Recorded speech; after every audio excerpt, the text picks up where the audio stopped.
Get ready to excavate mines in Imperial Miners. This is a standalone game in the Imperial Settlers universe.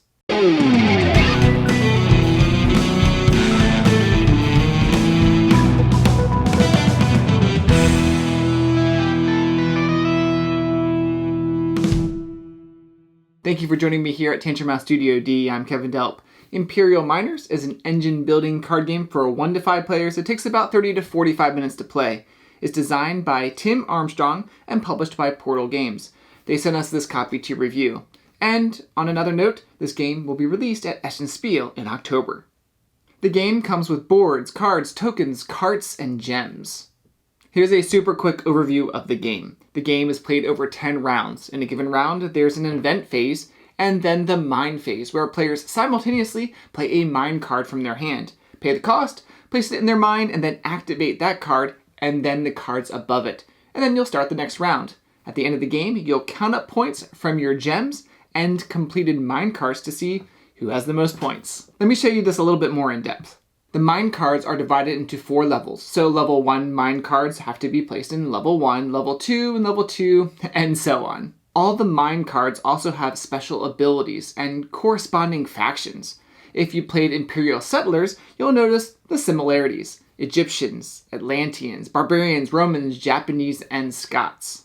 You're building these mine cards off-center so the cart spaces line up with each other. Connecting 2 halves to make a full cart will give you a point at the end of the game.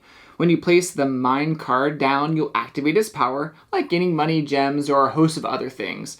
A lot of the factions work well with other cards of like faction, like spending less money if there are other cards of that faction already in your mind or things like that. After you activate the card you played, then you choose one of the cards above it and activate that new card, and then do the same thing until you reach the top. So you're choosing your path, sort of. And of course, playing level 3 and level 4 cards, you'll get to activate a lot more cards for some major benefits. The other big thing in this game is advancing on the progress boards. You have 1 progress marker that you'll be able to move based on card abilities, gaining special bonuses along the way. And once you reach the top, you'll choose another track to start going up. After 10 rounds, the game's over and you'll count up points to see who won.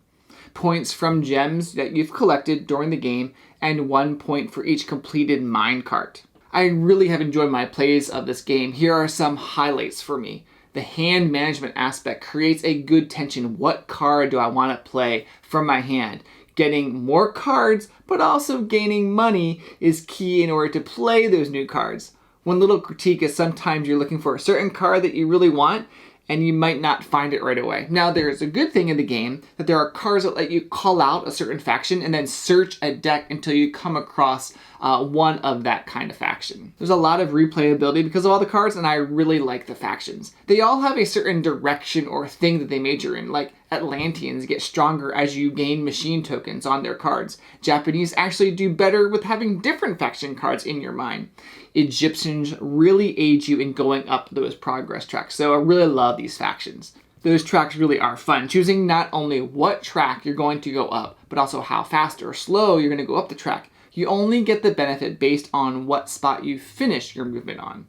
I mentioned earlier the decision on what card to play to your mine. Of course, you have the different levels, but there's also another thing to think about. Trying to connect the halves of the gold mine cards together, so putting them in the right spots is really key. And that's my only other critique in the game. You have to sticker all the mine cards, so hopefully you enjoy stickering.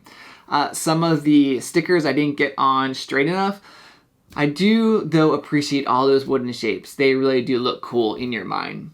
The card art and illustrations are great and look cool on your personal tableau. I like that you can see them throughout the game. The other thing I like about this game sort of goes hand in hand.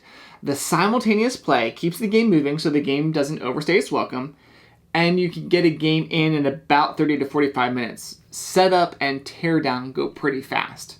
This isn't my top games I played this year, so definitely in the running for top 10 of the year, and will absolutely be one of the top 10 games you should check out at Essen Spiel in October. If you played Imperial Settlers, let me know what your favorite faction is.